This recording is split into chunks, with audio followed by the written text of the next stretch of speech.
Good morning friends. Next topic છે પંચકર્મની અંદર બસ્તીની અંદર importance of the Basti as અર્ધ ચિકિત્સા. તો બસ્તીને અર્ધ ચિકિત્સા કેમ કીધું?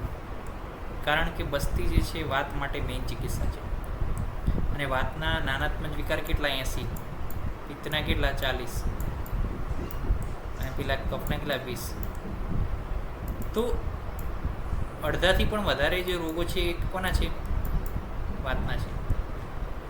તો એના કારણે જે છે બસ્તીને શું કીધું છે? અર્ધ ચિકિત્સા કીધી છે. કારણ કે મોટાભાગના રોગોની ચિકિત્સામાં મુખ્ય ચિકિત્સા તરીકે બસ્તી ચિકિત્સાને વર્ણવી છે. બીજું કારણ છે કે નાભી પ્રદેશમાં, કટીમાં, પાર્શ્વમાં, કુક્ષીમાં, આ બધામાં બસ્તી જાય છે, મળ સાથે મિક્સ થાય છે અને સ્નેહ સહિત બસ્તીનું જે દ્રવ્ય છે એ મળ સહિત, દોષો સહિત બહાર નીકળે છે. તો આટલા બધા ઓર્ગનની, આટલા બધા એરિયાની અંદર જે છે બસ્તી પોતાની ઇફેક્ટ બતાવે છે, એટલે પણ એનું ઇમ્પોર્ટન્સ છે. બીજું કે શાખાગત, કોષ્ઠગત, મર્મના રોગ અને સર્વ અવયવના રોગો એનું જે છે સમન થાય છે બસ્તીથી. પ્લસ જેનું હેતુ વાયુ છે એ પણ શું છે? આ બસ્તીથી શું થાય છે? સમન થાય છે. વિણમૂત્ર એટલે કે પુરુષવ, મૂત્ર, મૂત્રાશય, પિત્તાશય, આ બધાના રોગો જે છે એને પણ બસ્તી શું કરે છે? મટાડે છે. પ્લસ શું કીધું છે? તસ્યાથી બુદ્ધસ્ય સમાય નાન્યતા બસ્તી વિના વિસર્જમતી કિંચિત. એટલે કે વધેલા દોષો જે છે વાયુવાદી એમને પણ શું કરે છે? ઘટાડે છે. અને આથી શું કહેવામાં આવે છે? અર્ધ ચિકિત્સા તરીકે બસ્તીને કહેવામાં આવે છે. તો આ થઈ ગઈ ઇમ્પોર્ટન્સ બસ્તીની. તો 3 વસ્તુ આવે. તો નાનાત્મક વિકારના આધારે, પછી એરિયાના આધારે કે નાભી પ્રદેશે, કટિપાર્શ્વ, કુક્ષી, પ્લસ મળ સાથે મિક્સ થઈ અને જે છે આટલા બધા એરિયાની અંદર કાર્ય આપે છે.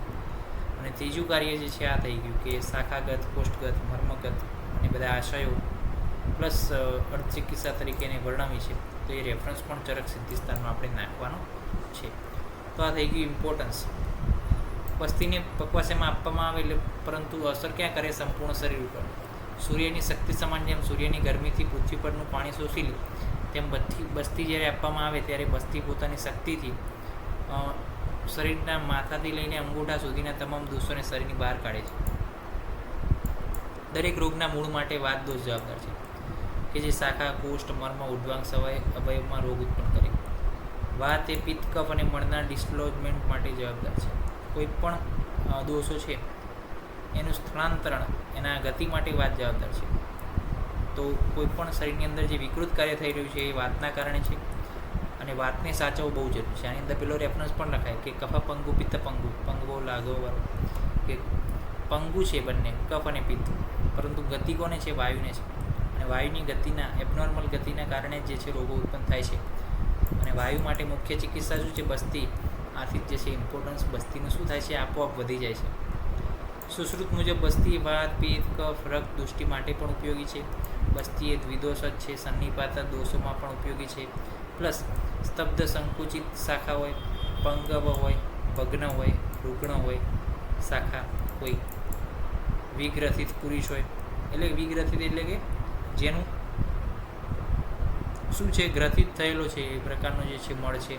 પ્લસ સ્ત્રીમાં જે છે વાતના રોગો, ગર્ભના ગૃહણથી એટલે કે ગર્ભ ના રહેતો હોય, પ્લસ નરની અંદર ક્ષીણેન્દ્રિય હોય, પુરુષ હોય, તે બધી કન્ડિશનની અંદર બસ્તી ઉપયોગી છે.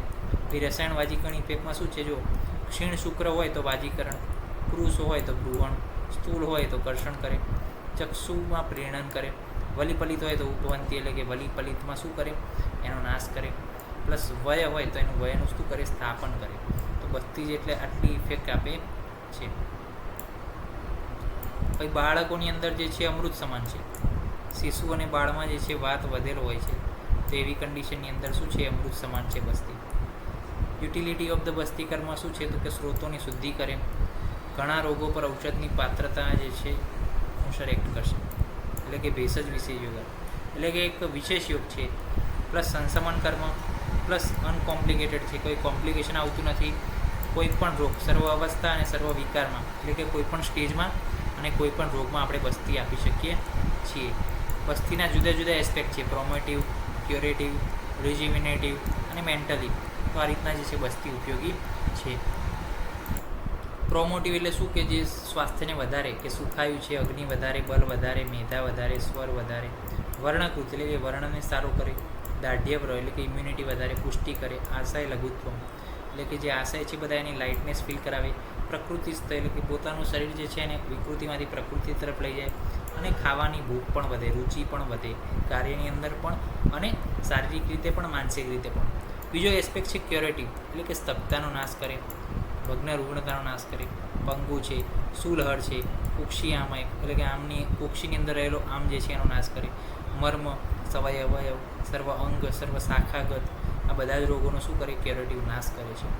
રિજ્યુવિનેટિવ એટલે કે રાસાયણિક ઉપયોગ શું છે? શુક્રને બલપ્રદ કરે, રક્તાદિ પ્રસાદ કરે અને વાજીકરણનું કામ કરે છે. મેન્ટલી શું છે? મેધાકૃત છે, બુદ્ધિ ઇન્દ્રિયનો પ્રસાદ કરે અને હર્ષની લાગણી અનુભવ કરે છે. તો આ થઈ ગયા બસ્તીના મેઇન 4 એસ્પેક્ટ.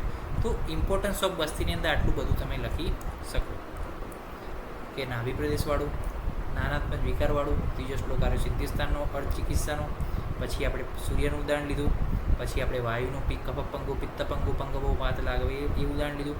ત્યારબાદ આપણે વાત કરી કે અનેક દોષોનો ઉપયોગ અનેક કન્ડિશનની અંદર ઉપયોગી છે, રસાયણ વાજીકરણ તરીકે ઇફેક્ટ આપે છે બાળકોની અંદર, પ્લસ યુટિલિટી શું છે, અને 4 પ્રકારના એસ્પેક્ટિવ વિશે આપણે વાત કરી.